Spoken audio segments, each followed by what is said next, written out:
Lord, I will lift up my song. I will praise your name.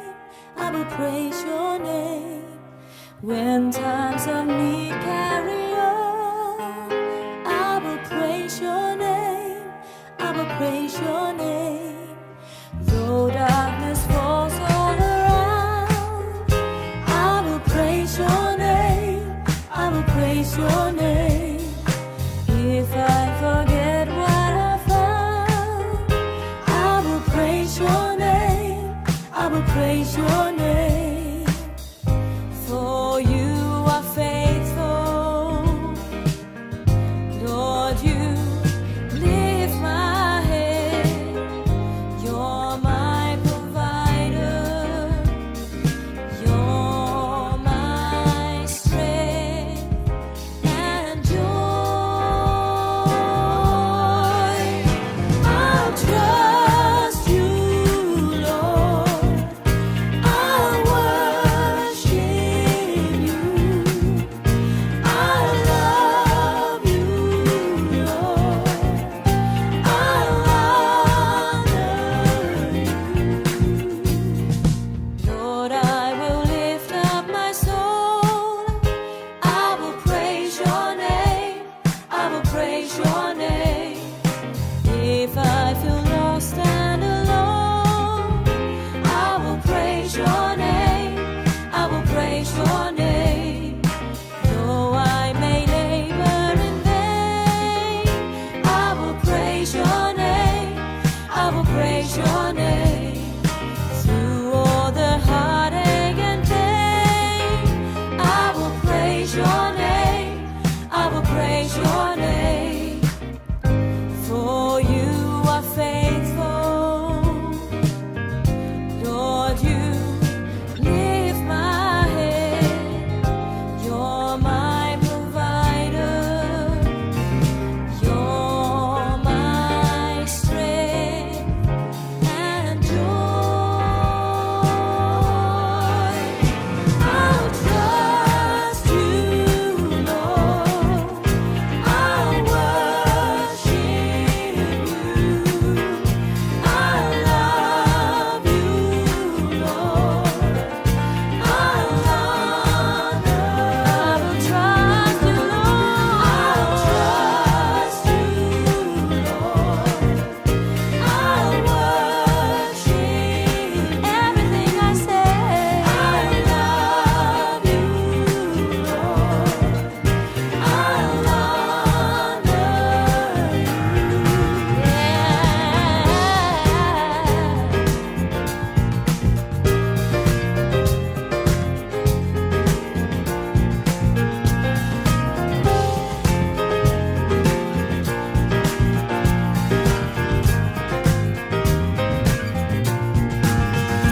I'll trust, never let me go. I'll worship, never let me down. I'll love, forever I will love you. I'll love, I'll trust every hour, every day. That's why I worship you. I will praise you, Lord. I will honor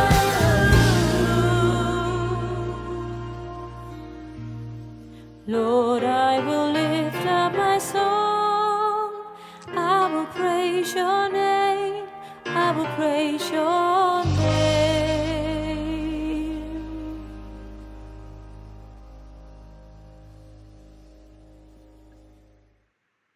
Hallelujah. Let Lord Jesus Christ shine forth.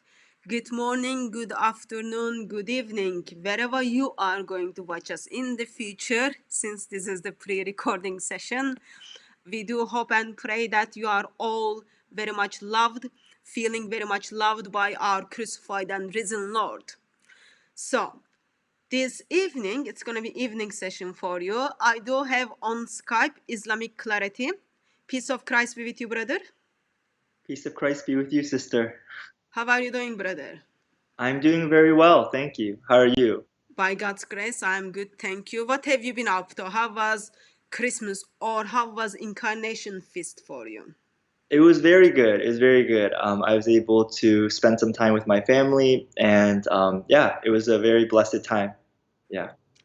Good. So, um, if it is the time of Incarnation Fest, that means it is almost end of the year, and I think Mm, in 2 days it's gonna be end of the year. yes. So what I thought is I ask you to join me in this pre-recording session in the intention for you, since you've got the like whole knowledge of what's happening in Muslim missionary world. You've Mm, got the whole knowledge of that, and I thought you can just share with us some of the things Lord has been doing in Islamic world, especially in the life of Muslim missionaries or Muslim academics. mm. So, what have you got for me? Yeah. So a lot Actually, happened. actually, sorry. Go ahead. Before I let you to kind of summarize what we are gonna do, why don't Yeah. you just tell us little bit about you? I did have you when my life is like little bit more normal. Sure. In case some of my audience still don't know you, that will be just Absolutely. shameful. Why don't you first introduce yourself to us and then we take it from there, brother? Sure. So I'm Islamic Clarity, and the goal of my channel and online social media presence with Islamic Clarity is to make Islam's teachings clear to the world in English. So one thing I found when I was talking to my Muslim friends is one person would say, "This is what Islam teaches," another person would say this. The progressive people would say this, the conservative people would say that, and I really didn't know what the truth was, what Islam really taught. And so I decided to, dig and to find things, and I realized that pretty much, there's many different types of Islam depending on who you're talking to.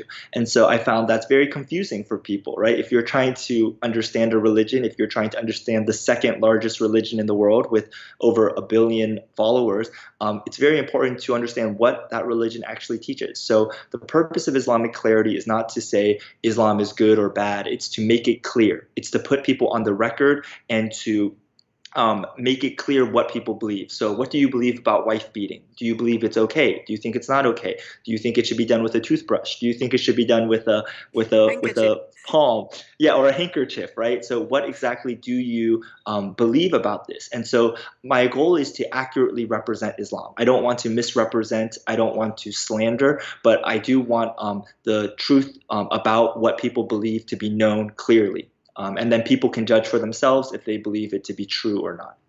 Okay, thank you for that. So I will put the link to your YouTube channel as well as your Twitter account on description of this video. Let me take note because I usually forget those things.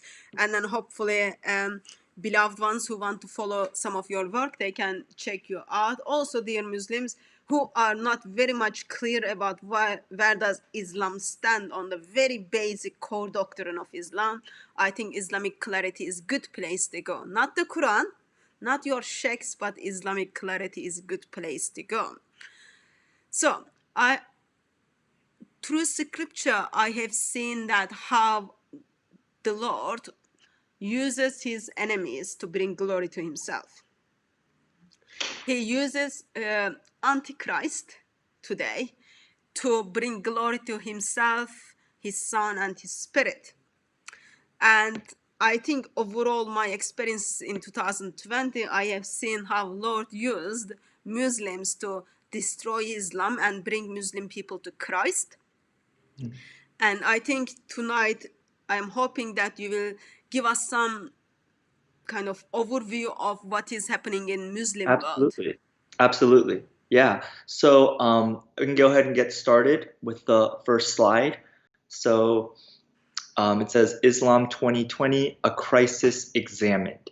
So in 2020, we saw quite a bit of crisis in especially the Western Muslim, conservative Muslim and mainstream worlds. And I want to be clear about that. Obviously, the Muslim world is much bigger than what's happening online in the Western English-speaking Dawah world, but it is a very important part of the Muslim world that we are going to be talking about. Go next. So I think we all know this quote that the standard narrative has holes in it, right? It's not an easy yes or no, Aki. It's not wise. It's not wise to talk about these things. And so that was on June 8th, 2020. And I actually, I remember watching that video, and I was watching it in the full interview. This was before, we realized, it became very public and widespread. And I was watching it, and I thought to myself, did he really just ask that question? And then I paused the video and I unpaused it and I said, oh my goodness, he really just asked that. And so yeah, I was very shocked when Dr. Yasser Qadi was talking about this openly and publicly. But the reason why that quote I think is so memorable is because it's not just about the Quran, right? It can be applied to any aspect of Islam. The standard narrative has holes in it, and that's something that we're seeing, and that's a pattern that we're seeing. When the standard narrative of Islam is shown to have holes, what are Muslims doing? What is the Muslim response to the holes in the narrative? That is the key question that we're going to be looking at, and that is the key question that drives the crisis that Islam has been having in 2020. Go next. So there are two main battles here, two main battles that we saw in 2020. One was Muslims versus critics, people like Ali Dawa criticizing and attacking the apostate prophet. And then the second, and I think actually even more important battle, was Muslims versus Muslims, right? And in that picture, you can see Sajid Lipham talking about Omar Suleiman versus Daniel Haqiqatjou, a more traditionalist Muslim versus a more reforming traditionalist Muslim, and how they were having conflict about the political activism that Omar Suleiman was doing. So the two big battles that we're going to be talking about are the Muslims versus critics and Muslims versus Muslims. Go next. So who are the players? So first we're going to set the stage, right? We need to meet all the players and understand who they are, and then we're going to talk about the battles. So the players. Go ahead, next.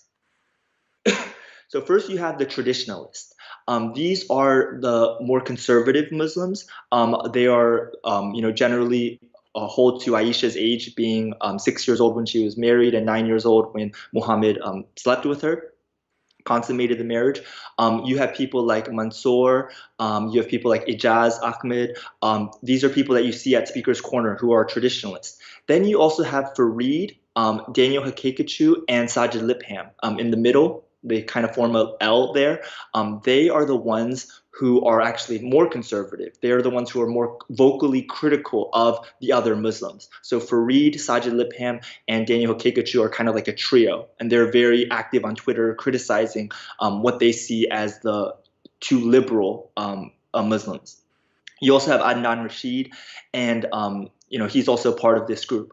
But I really want to draw your attention to the right side, to Muhammad Hijab and Ali Dawa, because they are so interesting. Because even though they are traditionalists in some sense, actually you could also classify them as reforming traditionalists. You could classify them as a little bit more liberal than some of the other people in this on this slide, because they are very much interested in building a big tent, making sure that the Muslims are united, making sure that we don't cause too much division. And so even though they are quite conservative in their theology, they're willing to say things like Muhammad Hijab saying things like we can relocate apostates instead of executing them. So I want you to keep your eye on Muhammad Hijab and Ali Dawa, because even though a lot of people see them as very conservative, they're actually less conservative than some of these other Muslims. We can go ahead next. Yeah, actually, we can go back really quickly, sister. So another key thing for the traditionalists is when they see holes in the narrative, they deny the holes, right? Like that's their key response. They deny the holes. No, no, no. This idea that there's no changes in dots. Like, yes, that's true. We're going to defend that. We're going to look. Adnan Rashid had that really detailed video where he said, look, I can read the Birmingham manuscript and it's the same exact Quran, and he's still defending these holes, and it's really fascinating. So that's their main response when you bring up holes in the different narratives. Okay, we can go next. So next you have the reforming traditionalists. These are people who are trying to reconcile the narrative. They're saying, okay, yes, the standard narrative has holes, but we're trying to tweak it a little bit. We're going to try to adjust things. We're going to try not to lose our conservative doctrine, but we're also going to try to address the problems that people are bringing up. So these are people like Yasser Qadi, Jonathan Brown, Yaqeen Institute, the Muslim Student Association, ICNA. A lot of these big institutions and groups fall under this reforming traditionalist category. So these people also believe that Aisha was 9 years old, 6 years old, but their tone is very different. And on things like women coming to the mosque, they tend to be more progressive or humanist in a lot of ways. Go next. And then you have the modernists. These are people who are very proudly, saying we are trying to, update things. And I know I have Dr. Shabir Ali there, and he might not agree with that label. But as someone who is saying Aisha was not 6 or 9 years old and said, she might even be 18 or 17, much older than the Islamic tradition says, I put him under this category. And I think a big thing that distinguishes these modernists are, especially right now with the Quran, dynamic preservation. They're trying to rewrite the narrative. They're like, okay, the standard narrative does have holes in it, so we're going to write a new narrative to try to, fill the holes and to give something new. And so you have Mufti Abu Layth, you have Dr. Hashmi, you have Dr. Denne, and you have Dr. Shabir Ali. All of these people, a lot of the traditionalists would consider heretics. They would say these aren't even Muslims anymore. They're just heretics. They're just, kafir, basically, but kuffar. But these people would say, no, we actually are Muslims, and we're drawing from the diversity of Islam's history to answer the questions. Next. Also, just a quick note on brother. Shabir Ali made a statement that he doesn't believe all Sahih hadiths are Sahih. So therefore, yes, he will go under this category. Absolutely, absolutely. They're very much more open to, evaluating hadiths in different ways, saying, Bukhari, we don't want to worship Bukhari. We want to look at it in a more holistic method. Let's use reason to evaluate, kind of like the Mutazilites. So yeah. Okay, so then you have the critics, of course, and these are people who are pointing out the holes, right? They're the ones who are saying, well, this is a hole, and that's the hole, and look at this hole. And so you have people like Apostate Prophet and Abdullah Samir, who are coming from an ex-Muslim and atheist perspective, ex-Muslims of North America. Then you have Sneakers Corner Mel, who's doing amazing work looking at, different historical critiques of Islam. Well, did this historically happen? Is this narrative true historically? You have Dr. J. Smith and David Wood, and of course you, sister, and Colin, who are all, pointing out holes and are saying, well, look at this according to your sources. Well, look at this according to the facts. And that's pushing all of the other players that we saw to have to address the holes. Go next.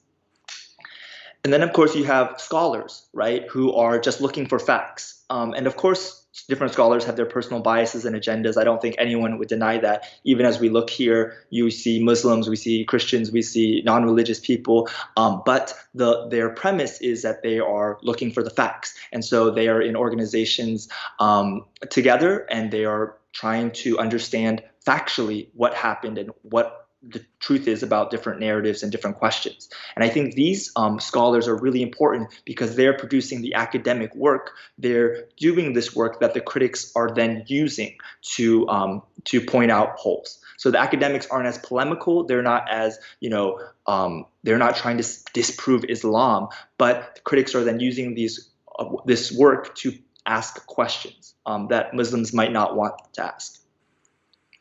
Okay, go next. So here we can see the first battle we're going to look at, okay? Muslims versus critics. What is going on in this battle? Go next. So here are some of the tactics that some Muslims have been using in 2020 to deal with critics, right? These are some of the strategies that some Muslims, I don't want to say all Muslims, but some Muslims have been using. So the first one is debates, right? Like we saw with Apostate Prophet and Muhammad Hijab. So they do public debates to talk about ideas and to try to prove one idea better. The second thing is doxing, right? So you see Dr. Yasser Qadi there publicly putting out information that he believed belonged to Islam Critiqued, so that people could have that private information, and then that could cause consequences, maybe inciting violence against him. So that's called doxing. And Dr. Yasir Qadhi used that as a technique against one of Islam's critics. And then, of course, death. And in this picture, you see Samuel Paty and one of the victims of the Nice attack. These are people who were killed, slaughtered by Muslims, and they were slaughtered because of the Charlie Hebdo cartoons, right? And so basically, you see some Muslims, I want to emphasize, not all Muslims, but some Muslims using violence to respond to critics of Islam. And of course, even for you, Sister Hatun, what happened at Speaker's Corner was another example of violence. You can go next. So the main two weapons that some Muslims are using is Islamophobia and big tech censorship. So what are they saying? You criticizing Muhammad, you saying that Muhammad slept with a 9-year-old, that is Islamophobic, that's hate speech, that's bigotry, and we are going to silence you because we condemn hate speech that's intolerant, and that's bad. And so they're using big tech like Facebook, like Twitter, like YouTube to say this is hate speech, this violates our community standards, and then they're silencing critics. So I think this is their most effective strategy, the most effective strategy of the Muslims right now. We can go next.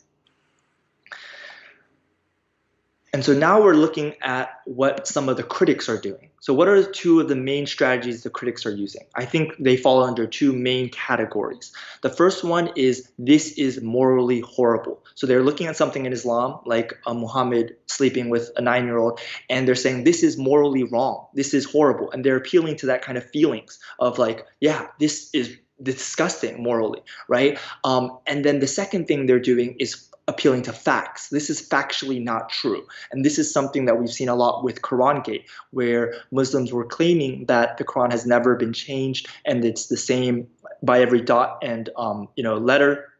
And you can see, Dr. Shadi Nasser in his appendix has audio files where you hear people reading these variants that, were rejected by different scholars and how things have changed over time. And so that's just factually not true. So the two main things I see critics appealing to are feelings and facts. And I also want to be clear here, you do have moral facts, but I'm just trying to put it in general terms, appealing to people's feeling of disgust. Oh, wow, this is so horrible. How could Muhammad do that? How could a prophet do that? And also the historical facts. Wait, this didn't actually happen, or this, science doesn't actually work, or that historical claim about, Muhammad just doesn't add up. There's not evidence for it. And so those are the two main categories I see.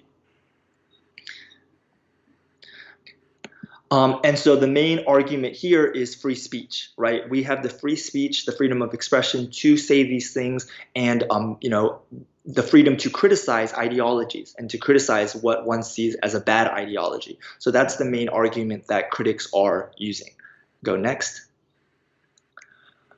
And of course, it comes down to, in many ways, Islamophobia versus free speech. And we saw this with France. Even though this wasn't very big on the online, Dawa scene, this is huge for the world, right? The question of how France is going to deal with Islamic separatism, as President Macron called it, and how France, with one of the largest Muslim populations in Western Europe, is going to combat Islamism and Islamic jihad versus the ability to have free expression, and how you can balance things like trying to integrate people into society while also not infringing on their freedom to practice their religion. So this is going to be a huge battle going forward. And I think in France we see a microcosm or a small window into what this might look like. Now, you can feel free to jump in at any point, sister, if you want to add anything. Or No, so next, it's all good, brother. You are doing very good job. Yeah. So next is the juicy one. Okay, this is Muslims versus Muslims. This is where things get very, very interesting, as Sheikh Yasir Qadhi would tell us. You can go ahead next.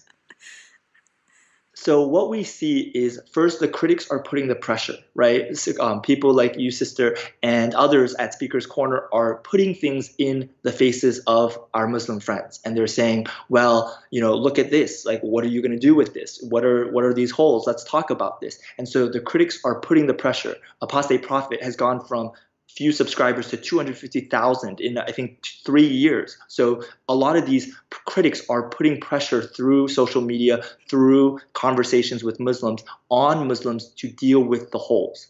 Go next.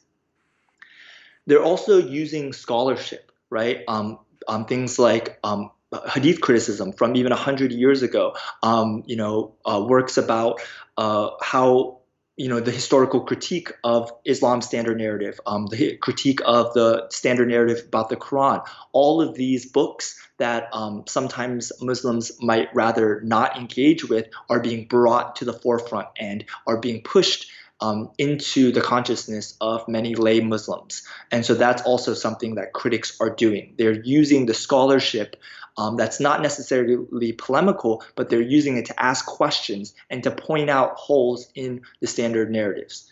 And so the next slide I want to spend a little bit of time on, because I think this is a very important slide. So I just want to help us understand what this slide is showing. So this tree represents Islam.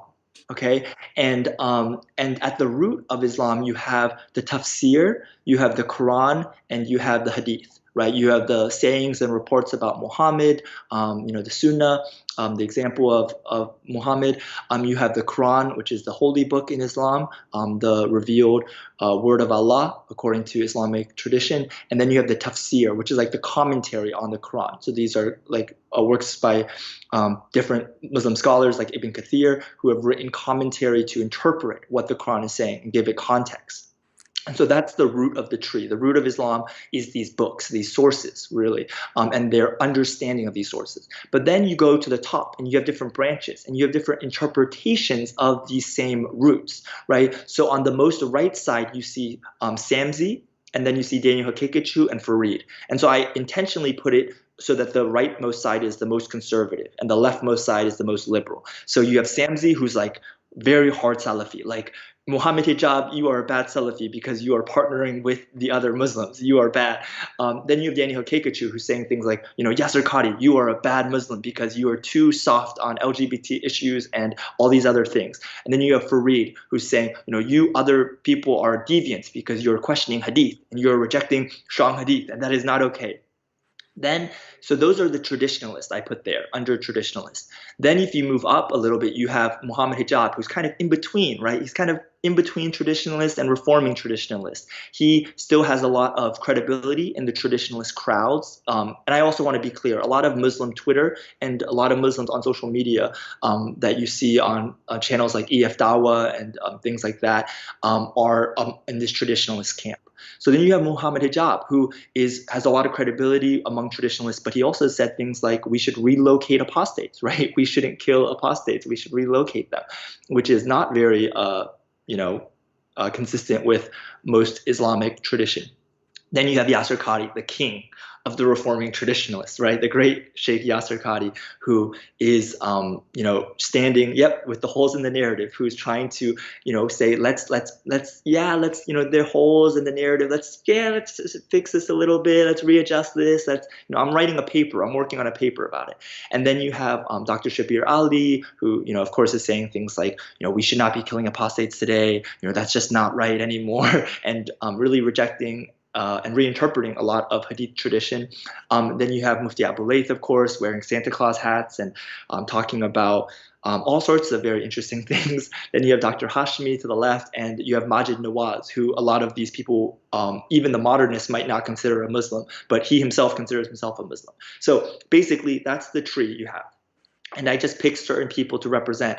And then you have on the there with the yellow circle, the critics, right? And they're using this arrow of facts and feelings. So they're poking at the roots. They're saying, hey, what about this? Hey, it says that Muhammad slept with a 9-year-old. Hey, it says that, the facts show that the Quran is not perfectly preserved to the dot. Hey, there's a hole, there's a hole. And if you go to the next slide, we're going to see how these people respond.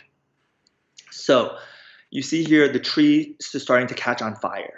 Because what's happening is you have the traditionalists who are then yelling at everyone else. They're saying, there's no holes, stop trying to, what are you doing? Stop trying to ruin our religion. Then you have the reforming traditionalists who are saying, hey, we're working on it. I'm writing a paper. Take my class. I can work, I can develop with you through these questions, and I can help you see how there's really, I can take you bit by bit to introduce you to the facts. And then you have Dr. Hashmi and some of the modernists saying, we're going to bite the bullet. We're working on a new narrative. We have to abandon the old narrative. It's unsustainable. It's not working anymore. We need to have a new narrative. And then the critics, of course, are saying, well, there's another hole. There's another hole. And the whole tree is really catching on fire, not because of the critics per se, but because of the infighting among the different Muslims and how the Muslims are, attacking each other, really. Yeah. Do you want to add anything to that? I know this, you probably have a lot of. This is a sensitive topic these days, but I Yes. think it all goes back to, yes, there is a fire and it's like causing lots of division in Muslim community, Yes. but those stupid claims which Muslims are making publicly, stating, oh, Quran has been perfectly preserved, there is no holes in it. It can Right. all be fixed by simply Muslims saying, yes, for centuries we lie to our ummah. For centuries we teach people that Quran has been perfectly preserved, but deep down we knew, no, there are problems, but we couldn't fix it. Therefore we decided to hide from you. Here's the facts. Right. And then it will be all like from that moment, I'm not going to push that anymore, because Right. you just told everyone, yes, you lie to people, and there are problems in the Quran. Quran hasn't been perfectly preserved.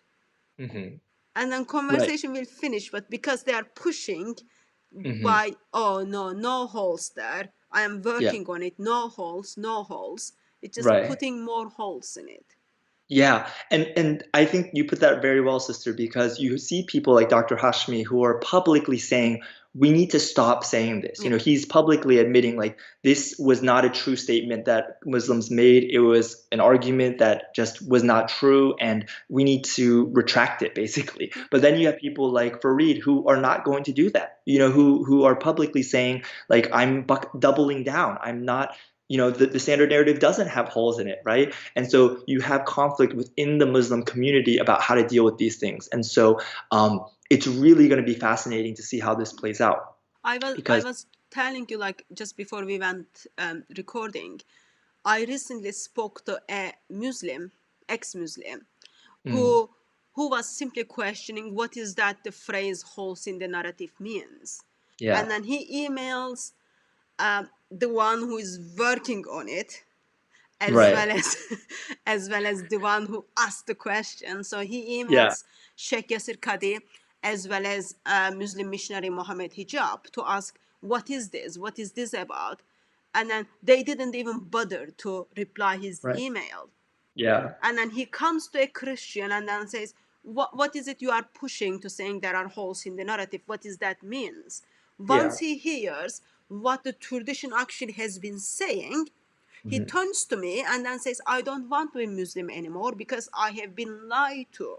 And Right. none of us wants to be lied, especially when those informations affects our eternity. Right. We want to make sure we do our best to be on the right path, because eternity is not like 3 hours or 21 hours in jail. Eternity is like eternity. Very, very long time, brother. Forever. Yeah. Absolutely. Absolutely. Yeah. So we can go next. So the modernists lead to humanism and atheism, right? So this is what the traditionalists say. So people like Fareed are saying, Mufti Abu Layth, you are leading people to become humanist and atheist. And you see in this picture, queer, Muslim, and proud, right? So Fareed would say, this is what you're causing. You're watering down our religion. You're ruining our religion. This is why you modernists are dangerous. And go next. Then, of course, the modernists are saying, you traditionalists are full of holes. You traditionalists are making false claims that can't be defended. You're making us a laughing stock. You're saying things like, the Quran has been perfectly preserved down to the dot and letter, and that's just factually untrue. And now we're getting destroyed, and people are leaving Islam because of you guys have made these false claims, and you're the problem, not us modernists. We're trying to, adapt to reality, adapt to the facts, but you guys are the ones who are holding us back. And then we go next. And then you have the reforming traditionalists who make everybody angry, right? So you have Dr. Yasser Qadi, who, the traditionalists are attacking him. Hey, he's becoming a modernist. He's deforming our religion. And then you have the modernists who are attacking him. He's not going far enough. He's just being wishy-washy. He's not actually, necessarily coming out with something. He's backtracking on what he said. So they get criticized from all sides. And I think they especially get criticized by the traditionalists because these people are harder to label as deviant, right? It's easy to label Mufti Abu Layth as deviant from Farid's perspective, right? He's wearing Santa Claus outfits. Like, this is, what is he doing? But for Yasser Qadi, he's much closer to orthodoxy from Farid's perspective. So it's much harder to out him. And that's why you saw the holes in the narrative interview be so explosive. When Dr. Shabir Ali said something very similar, very recently too, it didn't matter. No one cared. Dr. Shabir Ali, he doesn't even believe in killing apostates. But Sheikh Yasser Qadi, oh my goodness, like Sheikh Yasser Qadi, he believes in Aisha and he believes in all the things that we do. But look here. Now he's saying this, and so that's why Sheikh Yasser Qadi is such an important person for Islamic clarity. And he's going to continue to be such an important person, not just here, because he is trying to bridge these two worlds. He's trying to bring a balanced Islam for the 21st century. He's trying to bring the best of Western critical thinking and Eastern devotion. He said that on the record. That's one of his goals. And so because he's trying to do that, he's going to continue to do these things that are going to make the traditionalists very angry and also make the modernists maybe feel like, hey, that's all you can do? Come on, like we need to move faster. So there's going to be a lot of tension here. Can I ask a practical question Yes, absolutely. regarding your slide? So yeah, what are those like light blue things on that actually, I didn't make that. I just snipped this slide from, I believe actually it was Rob Christian on one of his thumbnails. But I don't know what that is. It looks like this one, brother. I don't know if you can see it. Oh yes, doing a deep dive. Yeah, it looks like Well, it seems like Dr. Yasser Qadi, he also does, scuba diving. So he's very into the whole diving illustration. He's very actually, I looked into that. Actually, he's like very, very elementary level. So it's not like don't trust him, okay? Don't trust him to get into the Nile and then figure out the Qurans. Don't trust him on that. We can go next. Yeah, let me move to the next slide. So here are some of the big issues that divide the Muslims. Okay, just a couple of quick examples. You have social issues and you have theological issues. So some of the social issues is having an alliance with the political left, the progressive movement, the Labour Party in the UK and the Democratic Party in America. The tone on how to deal with LGBTQ issues, right? How should we talk about this? What tone should we adopt? Should we be aggressive and harsh, or should we be conciliatory? How to respond to critics. What are the right ways to respond to critics? Should you insult them? Should you dox them? Or is it better just to do very formal debates, very respectable debates? Women in mosques. Can women go to mosques? Can you shake hands with a woman? Different issues like that. And then you have theological issues. The place of hadith. Bukhari Gate, right? How much priority should we be putting on hadith? Can we use human reason to evaluate hadith? The preservation of the Quran, of course. Is it perfect preservation to the dot? Is it preservation word by word? Is it only the meaning preserved? Is it dynamic preservation? Whatever that means. Is it, what is it, right? And then who is a Muslim? This is a huge controversy because this actually goes to the heart of Islam. It's about protecting, the tawheed, right? Unity of Allah from shirk, from partnering, from anyone associating partners with Allah. And so a huge part of this is to call out people as non-Muslims, takfir, right? Is to say you're not a Muslim.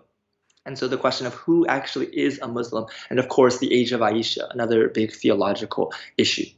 And so now we're going to walk through a bunch of different issues that we saw explode in 2020 and the different Muslim responses. So I'm going to show you how the modernists, the reforming traditionalists, and the traditionalists responded. So go ahead to next. So we have the Omar Suleiman controversy. This was huge in the Muslim world. I think a lot of critics of Islam didn't pay as much attention to it, but this was enormous. Basically, Omar Suleiman did a march, a political march against some of the I think President Trump's policies on migrants, and it was an interfaith event. So he had people who were claimed to be Christian and Jews and other people, and they were marching together, holding hands. They poured out oils on the beach and made declarations. It was very, very interesting. And of course, Daniel Haqiqatjou went ballistic, right? He just went crazy in criticizing Omar Suleiman. Omar Suleiman ultimately apologized. Daniel Haqiqatjou said the apology wasn't good enough. It was a mess. It was a huge mess, and it really laid bare for people, that the reforming traditionalists might be kind of deviant and kind of watering down Islam. So we can go next. So we can call this kafir date, right? Because they didn't call Omar Suleiman a kafir, but they said the actions he participated in were the actions of the kuffar. I want to be clear about that. So, you had the modernists, like Mufti Abulay said, relax everyone, you guys are all like getting too excited. Then you had Yasser Qadhi, who said he apologized, you neophyte, excuse me, I want to make sure I use the right word. He said you people are, you haven't studied a lot. You're very ignorant, but you're very zealous, and you guys need to calm down, right? He compared Daniel Haqiqatjou's style to those of the fake iPhones, right? He had a lot of strong words. And then of course you have Farid, who was saying things like, this is so horrible. This shows how the leaders are watering down the religion. We need to stand up for the deen. We need to fight in the way of Allah in terms of preserving the truth. So that was the main responses for that controversy. We can go next. Then we had Bukhari Gate, right? This, of course, was not didn't come out in 2020, but we saw some of it flaring up in 2020. And of course, it's basically Mufti Abdul Layth saying, you shouldn't worship Bukhari. You shouldn't treat Bukhari like it's the same as the Quran. And a lot of Salafis do this. And so Mufti Abdul Layth was criticizing them. And he actually was saying things like, you guys are actually insulting the honor of Muhammad. You say I insult Muhammad by wearing a Santa Claus hat, or you actually insult Muhammad because you say that he slept with a child and he did child abuse. So under your theology, Muhammad is a child abuser. You're the one who is slandering the name of our great prophet. And so you see this huge conflict about the place of hadith like Bukhari. You go next. And so, of course, Mufti Abul Layth saying, stop worshiping Bukhari. You had Yasser Qadhi saying, she was 9. We have to admit that. We can't get away from that. And then you have excuse me. I was looking at the wrong slide. You have Yasser Qadhi saying things like, take my class, take my class. I'll work through it with you. I'll help you understand the nuances, how to think critically about these things, but also think within the red lines. And then, of course, you have Farid say, you follow your feelings, you deviants, you're just humanists. You guys are basically following your feelings. You have no standards by which to judge the hadith. And I think Farid does have some, valid points in what he's saying. And then, of course, we can go next. Another controversy happening constantly is Aisha's age, right? So, you have Yasser Qadhi saying, stop lying about Aisha's age. And again, I'm not sure if this was in 2020, but this controversy is constantly coming up in different ways. We can go next. So Mufti Abul Layth says, she's older, maybe like even 18 or something. Yasser Qadhi saying she's 9. We have to admit that. She was happy. She herself didn't complain. Why are we trying to complain? And then Farid saying, yes, she was 9. Exactly. Being very, very dogmatic about the hadith as he is. We can go next. I just struggle to understand why would a man, especially who is potentially to have daughters, so proud of their examples to have a sex with 9-year-old child, and then says, yes, we should be very proud of saying she was 9. I find that's very disturbing actually, but nothing surprising in the world of Islam. So next we have trans hijabi gate. So this was a trans hijabi that Muhammad Hijab hosted on his podcast, and they had a conversation. And basically, Muhammad Hijab was trying to convince his guest that this is wrong, right? That this is wrong according to Islam. But this was a huge controversy. If you go next. So this is actually super interesting because here we saw the traditionalist attacking Muhammad Hijab, who's a kind of a traditionalist, but kind of a reforming traditionalist, and we saw that divide, right? We saw people like Fareed, Daniel, and Sajid Lipham actively say, this is a bad idea. You're normalizing this kind of behavior in Islam. Why did you do that? That was unwise. Where's your hikmah, bro? Where's your hikmah? You lack hikmah, right? And then a lot of the people that these traditionalists critique, like Yasser Qadhi, they're too scholarly, right, to get down in the muck and to get into the Twitter beefs and the battles. But Muhammad Hijab went nuclear. Right, he started tweeting like, okay, Fareed, so who leaked Yasser Qadhi's emails in the first place? And will that person come forward? And is that haram or halal? And oh yeah, Daniel Hakikachu, you support someone who is basically the next Osama bin Laden. So can we talk about that? And oh yeah, Sajid Lipham, I have dirt on you too. And so he just sent out a series of tweets that really just exposed these people, like hardcore exposed them. And immediately after that, they said, okay, well, hold on. That's not, okay, we don't need to fight each other. We're all brothers here. We're just trying to help each other. And they all apologized and made up. But you could see in that moment that there's a huge division there. And one thing that Muhammad Hijab said that I think is so important in this controversy is he said, those three people just hate Yasser Qadhi, right? They just want to take down people like Yasser Qadhi. They want to coerce and forced me to join their little gang, but I'm not going to do it. I'm not someone's toy. Muhammad Hijab, he really stood up for himself. He said, I'm not going to just follow along with you guys. I'm going to stand up. I'm going to call people out when I think they're doing something wrong, and you guys are wrong here. And so you saw here the divide between even more conservative traditionalists and maybe reforming traditionalist types like Muhammad Hijab. So I think it's really interesting because a lot of critics of Islam think that Muhammad Hijab is like very conservative, but actually compared to some of these other people, they would say that he's not conservative enough. So we can go next. Actually, and I want to say one other thing about that, if we can go back for a second, sister. I think part of the reason why Muhammad Hijab is like this is because he talks to a lot of people at Speaker's Corner.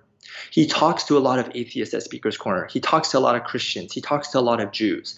A lot of these other Muslims, Fareed, Akekachu, and Sajid, they mostly focus on critiquing liberal Muslims. But Hijab is spending more time talking to non-Muslims. So he knows how bad it sounds to non-Muslims when you say that you're going to kill apostates in an ideal Islamic state. He knows how bad that sounds. And so he's changing his view, right? He's literally saying we're going to relocate apostates, and he's using social contract and Locke to justify it, but and also of course drawing on some Islamic tradition that he claims supports that. But basically you're saying because he's forced to deal with critics a lot, he is actually adapting more to try to soften some of the rough edges of Islam to make it more appealing to those non-Muslims. And I think that speaks to the effectiveness of the work of critics of Islam who are forcing, or not forcing, but kind of maybe causing in some ways Muslims to soften those edges.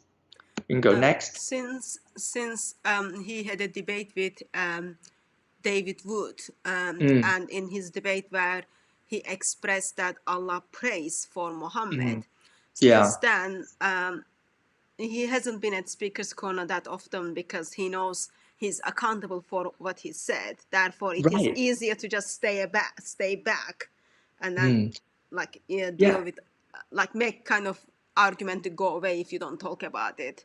So that's why I think it's so over. Yeah. That's what I think is so wonderful about Speaker's Corner, because there's that accountability, right? You said it, now defend it, right? Like, we're going to follow up with you. We're not just going to tweet at you. We're going to walk in front of your face and we're going to hold the words in front of you. And I think, that's so important. You have Adnan Rashid, you have Mansour, you have, these people who are there in person, in the flesh, Ali Dawa, Muhammad Hijab, and they can't run away from it. And if they do, it's on camera. And so you just... it's such a beautiful gift. I really think Speaker's Corner is such a gift. So yeah, we can go next. And then of course we have Quran Gate, right? The king of the controversies this year. And I love this thumbnail from Fareed because it captures this is a thumbnail that Fareed made, and his videos basically, does the standard narrative have holes? And he's like, no, no, it doesn't have holes. And Fareed is, he's saying like, well, Yasser Qadi is being too vague about this, which I find very ironic because Fareed is the one who, of course, was the Link one the who email. leaked the emails that Yasser Qadi was expressing. So I think Fareed has a pretty fair idea of what Yasser Qadi is talking about, but we'll make a future video about that. But my point here is the controversy, right? The battle between the traditionalist, the reforming traditionalist, and the modernist. And we go next. So you have on the right side Fareed who's saying there's no holes, right? This is all made up. It's all, it can all be explained away by the 7 different readings of Ibn Mujahid and, the different ahruf, and that hadith explains everything. Then you have in the middle Yasser Qadi. I'm working on a paper that will shatter the arguments of the Islamophobes. Take my class. It will explain everything, right? And so he's working frantically, I think. I shouldn't assume he's frantic, but I imagine he's trying to work very quickly to come up with a paper to explain these things that can maintain orthodoxy while also addressing the holes. And then, of course, you have Mufti Abu Layth and Dr. Hashmi, who I think is going to be a very key player in this. I just made a video on my channel called Dr. Hashmi Explains #the holes in the narrative. And basically he's saying we need to bite the bullet, bite the bullet. That's just an expression that means we need to take something that's kind of painful for the greater good in the long run. And so we need to adopt dynamic preservation, stop making such ridiculous claims like dot by dot preservation for the sake of protecting the integrity of the Quran. So we can beat those Islamophobes, we can beat those Christian missionaries, we can beat those critics, and we can finally, stop saying things that are indefensible. So this controversy has been huge, and it's been really just laid bare the different fault lines between these different Muslims. And it's important because it's about the Quran, right? It's about the heart of Islam in many ways. And, if you lose your doctrine of the Quran, if you lose a high view of the Quran, if you lose a view that the Quran is perfectly preserved, what's going to happen to your Islam? Right? Like, what's going to happen to Islam? Like, look at Mufti Abu Layth. He holds dynamic preservation, but in what sense is his practice of Islam recognizable even by many Muslims? And of course, many Muslims would say he's, of course, a Muslim, but this is the question. What is Islam, and what doctrine of the Quran is acceptable for a Muslim? Where are the lines for being a Muslim? We can go next. Then you have #MuslimGate. Samzi, he is, wow. I mean, he's also at Speaker's Corner, so that's, someone you've probably met in person, sister. But he is fierce, right? He's just like, you Ali Dawah, you Muhammad Hijab, you guys are bad Salafis. You are bad Muslims because you are partnering with non-Salafis. You are okay with partnering with Deobandis and Ash'aris and on all these other people. And that is not okay. You are corrupting the way of the Salaf, right? You are corrupting Islam. And so there's a huge controversy between them. Even, it was so interesting. Ali Dawah has a clip where he's calling Samzi a cult. He's like, it's blood in, blood out. It's just like a cult. This is a cult. And then, of course, you have the clip of Ali Dawah saying, we'll kill you if, you leave Islam in an Islamic state, and we're proud of that. And so the question is, well, by your own definition, Ali Dawah, are you in a cult? But that's neither here nor there. But this question of who is a Muslim, right? That is a key question, and it's a question that's plagued Islam from the very beginning, right? With the Shia and the Sunni, and this question is going to keep becoming more important. So we can go next. So yeah, you have Mufti Abu Layth who says, it's not my place to say. You have Yasser Qadi who's saying we of course need to work together, the Sunni and Shia. And then Fareed, who really doesn't like the Shiites and he doesn't like liberals. He actually, before he started trying to respond to Islam's critics, his whole focus was on attacking Shiites. He's saying, Shiites are wrong. And then of course you have Samzi, who's even to the right of Fareed, who says only these Salafis, only these very pure Salafis. And that is, and honestly, we could put people even to the right of Samzi. You can put people even to the left of Mufti Abu Layth. And that's the beautiful thing about this tree, is that it's just never ending in terms of Muslims who will continue to call each other out. Yeah. In many Muslim countries, even like in Turkey, we grew up with the idea you are defined as a Muslim if you are following the Quran and if you are following the Sunnah. That's all. Right. We don't grow up in Shiites are not considered as Muslims. Right. Like right now, if I was Muslim, thanks God I'm not anymore. Yasser Qadi, Mufti wouldn't be Muslim category at all. Right. Yeah. It's just like how it is changing as the time, like how people are start compromising more and more. It Yes. was like very clear 10 years ago. Now it is Mhm. like, let's see how much we can compromise. Right. And you see different things changing this. I mean, Yasser Qadi just had a fascinating lecture that I saw about the Salafis and about how the Arab Spring actually changed Salafism more than Yep. anything else in the past century. Because what you saw was these governments and these other geopolitical factors forcing the Salafis to adapt their theology. A lot of Salafis were like, we're apolitical. We don't do politics. We're just about religion.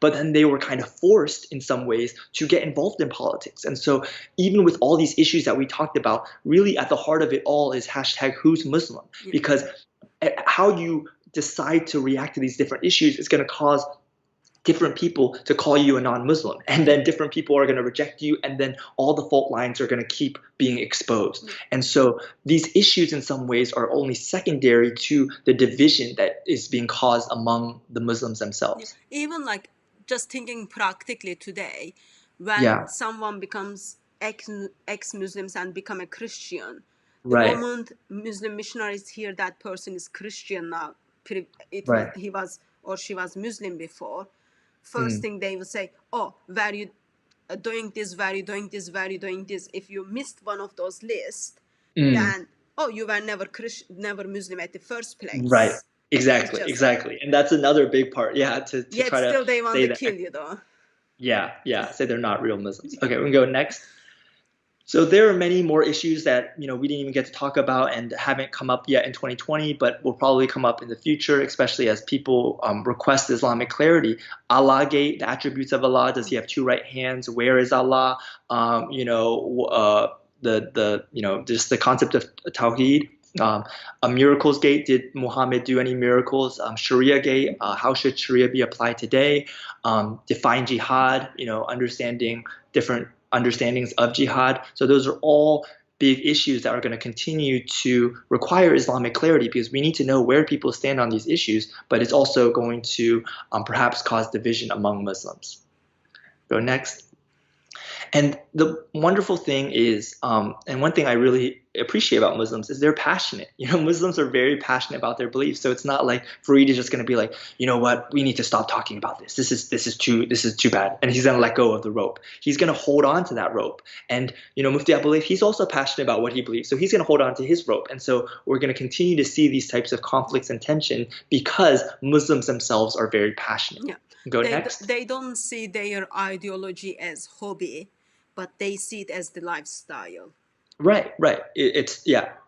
And then, of course, you have the Islam Civil War. So, I put the modernists on the four horsemen of the apocalypse, and that's not to mock them. It's just, a way to represent the four of them. And then you have the three musketeers, Sajid, Farid, and Daniel. And so this battle really happening over the Quran. We can call it the Quran Wars. And then you have Yasser Qadi in the middle. He's the chosen one, right? Like he's the one who's causing a lot of problems because he's kind of straddling and bridging both worlds. We can go next. So conclusion. So in conclusion, what are we saying? What is the big takeaways from all of this?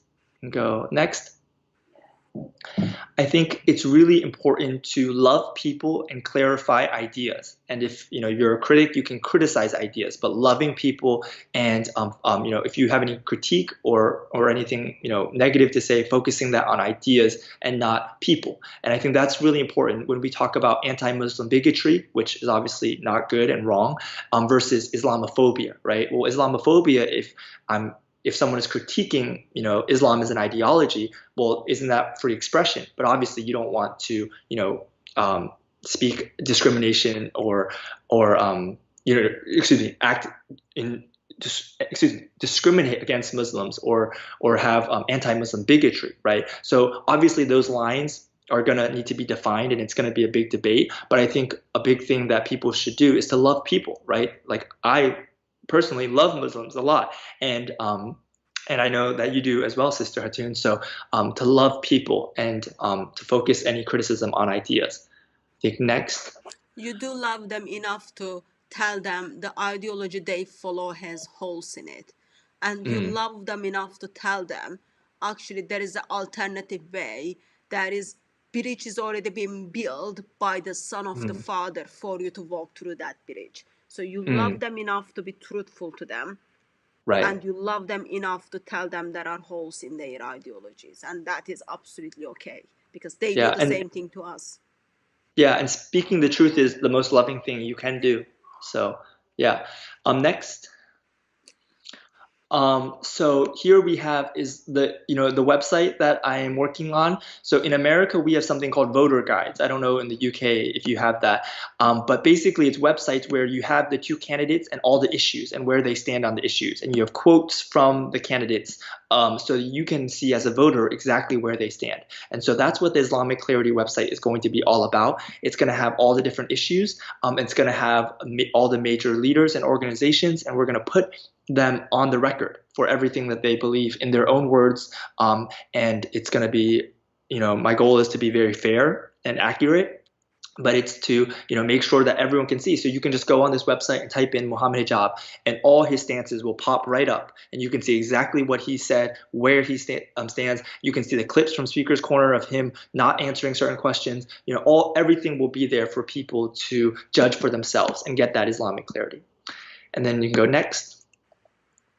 Last but not least, I think the big conclusion is, ask questions and share Islamic clarity. We said that in 2020, we can really summarize the conflicts as Muslims versus critics and Muslims versus Muslims. But I think the best way to continue to get Islamic clarity is ask questions. Ask questions of Muslims, ask questions to non-Muslims. Just keep asking questions and sharing what you're finding. Not just online, yes, on Twitter, on Facebook, on YouTube, but also in person, right? Again, I keep talking about Speaker's Corner, but that in-person element has to be there. Have conversations with your Muslim friends. If you don't have Muslim friends, make Muslim friends. Go to your local mosque. Go to these places and engage in real relationships, real conversations with people, because really clarity comes out in conversation. And I don't mean conversations where you're fighting with people per se, but conversations where you're understanding, you're listening, and you're also able to share.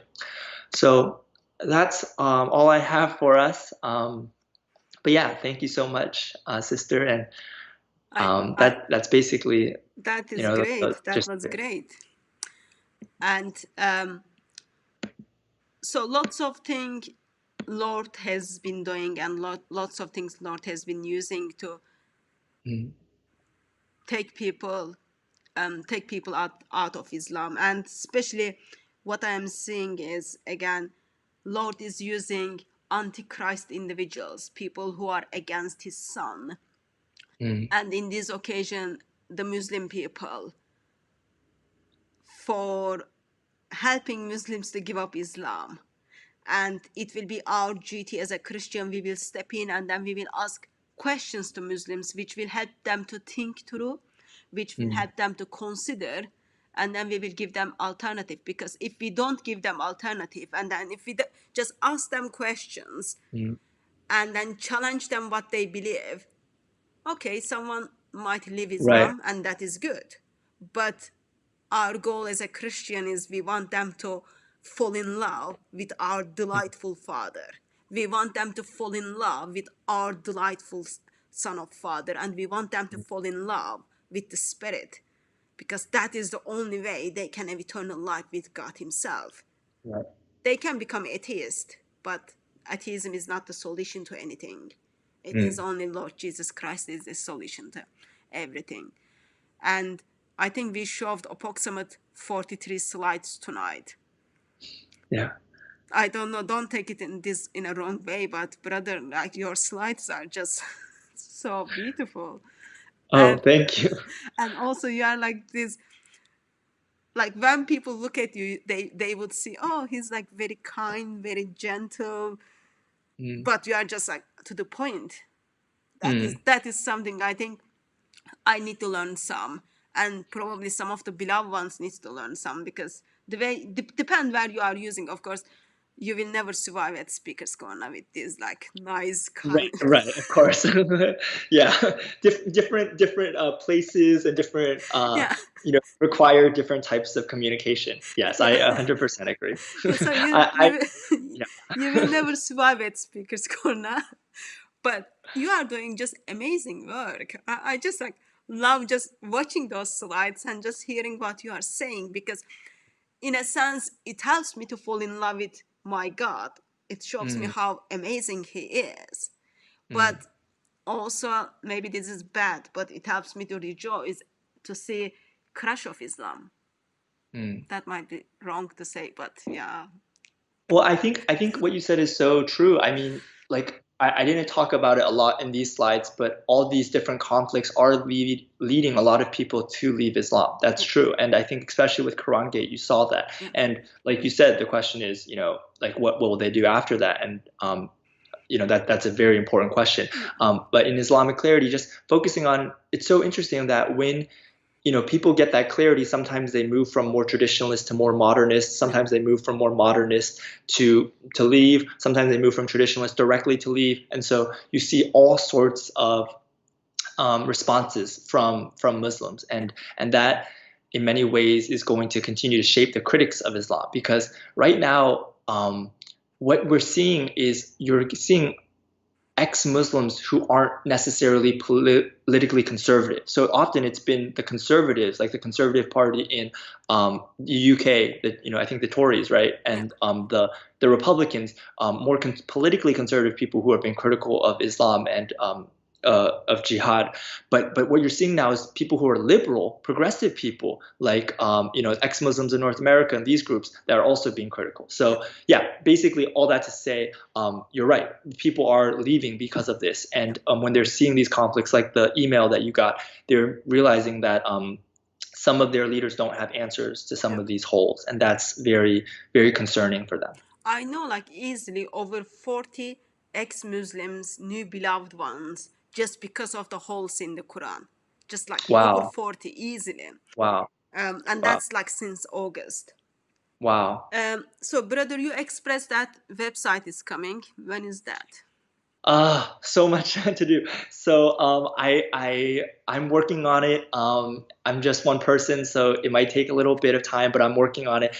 Actually, one thing that the beloveds can do to help me is to keep sending me videos that they find that are interesting. That's actually been one of the things that's helped me the most, is when people just under a comment on my video, they just say, "Hey, you might want to check this video out. It's about this." And even if you can put the time where it's interesting, that is very helpful, because that helps me just to find different things that people are saying that can bring some Islamic clarity. But I'm working on the website. I'm also working right now on trying to make the holes very simple for people to understand. I'm going through Dr. Shadi Nasser's book and trying to make that very clear and simple for people, so they can talk about the holes in a easy to understand way with their Muslim friends, and Yeah. also for Muslims. But yeah, so those are just some of the things. 2021, hopefully we can get a lot done. But yeah, I want to say too, Sister Hatun, like I really appreciate all that you're doing at Speaker's Corner in terms of getting Islamic clarity. I know it's people have It is my said, duty as a Christian, so no need, no need. yeah. So you didn't give me deadline, brother. What is your deadline for the website? Sister, you're pushing me. You're It's like pushing me. I It's just not want to see why. it before I die, so you need to I just like get so on with it. yeah. I'll try. Man, I Have you it's got like I don't want to more commit work to to a do? time right now and then not follow through on it, but I'm working, and hopefully it will be sooner rather than later. That's what I'll say. Like, I won't do be not. like Yasser Qadi and say something publicly that I cannot cannot Yeah, necessarily explain. It might get me in more trouble later on. So okay, just yeah. like I love to see it before I die. So just like get on with Oh, it, of course, and of course. Yeah, it is. I know. I think like honestly, I can like I have the website domain name. I own it and I'm working on it. But the thing is, I guess the question is how developed I want it to be Yeah, before I publish make it. it public, right? Because if I just have a little bit of information there, it might just be okay, yeah. But that might be a better strategy than to wait until it's much more populated and professional than to put it out. So it's a nice website. Like the service is helps the website look polished, but just in terms of how much information. And I also want to make sure the information is very accurate, Yeah, because I very don't think it's important. fair to say someone believes something if they don't believe it. Yeah, So yeah, that's important. So yeah. it seems overall 2020 Lord used to crush in a sense, Islam. Mhm.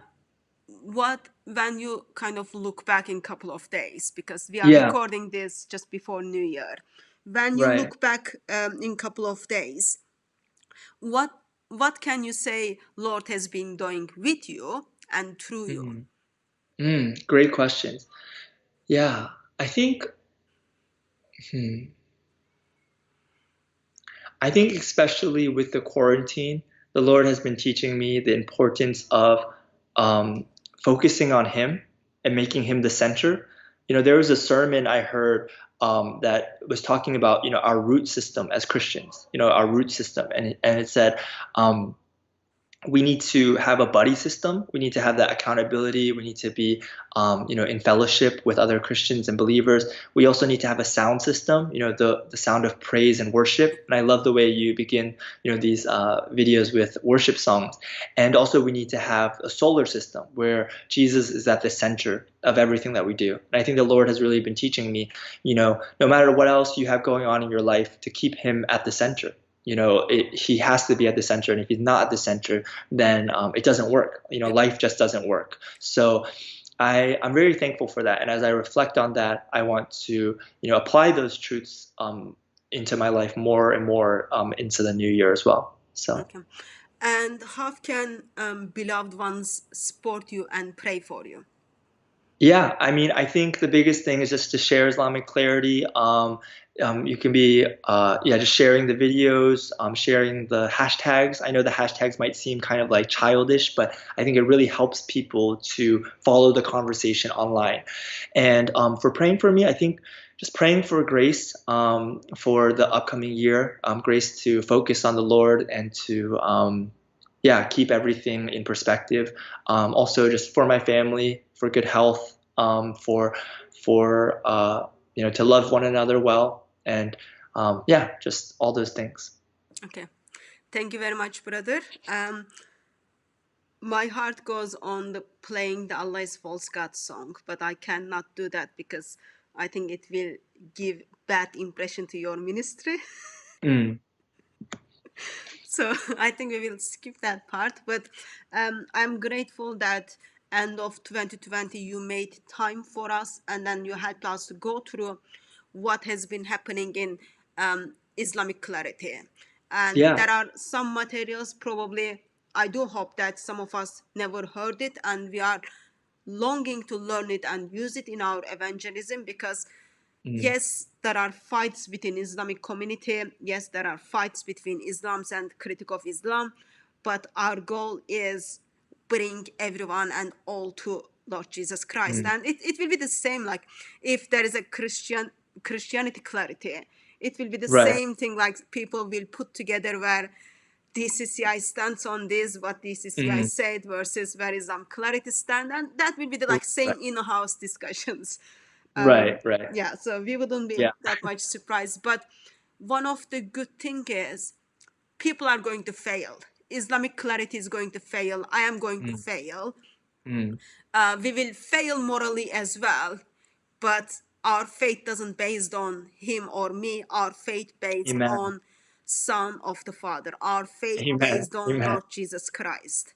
Amen. And His grace is enough for us to be able to Amen. stand again in repentance and turn back to Him. So none of your Amen. faith, none of people's faith is based on me. No one will give up Christian faith because of me. I Mm, do hope that that's the case. mm, And no one will give up or question their faith because of Islamic clarity, but we will question our faith because of the teachings of the Bible mm. and because the person of Lord Jesus Christ. That is Amen. bottom line for us. So, Amen. brother, once again, thank you very much for joining us. I do hope that 2021 or 2021 will be year. We will again go through some of the Islamic clarity and then see what we can use in our evangelism in the intention helping people to walk through the bridge Lord Jesus Christ built for them. Have you got last thoughts? Um, See how no, I just gentle I am, ha like how kind I Happy am. New I am giving Year. you the last words. Yeah, just happy New Year to everyone, and I think just a reminder to everyone. I love that verse that says, the love of Christ compels me. Love of Christ compels me, and I think it's so important. Yes, people can come up with arguments, people can come up with different points, and you might win an argument, but really to remember. The person that you're talking to, even on the internet, there's always a person on the other side. And so I think just to have that love, and of course, love doesn't just mean being nice to people, right? Love means speaking the truth, but also to have a genuine, like, checking ourselves, and it's always saying, like, do I love this person as I'm responding to them, as I'm talking to them? Do I love them with the love of Christ Jesus? And letting that always be what compels us in our actions, in our words, and our thoughts. And I think that light will shine very bright, and I think many, many people will see that if that's the case. Yep. And in that note, beloved ones, we will see you in another platform or at Speaker's Corner. Until we see you, may our risen Lord silent you with his love, and God bless you all. Amen. Bye.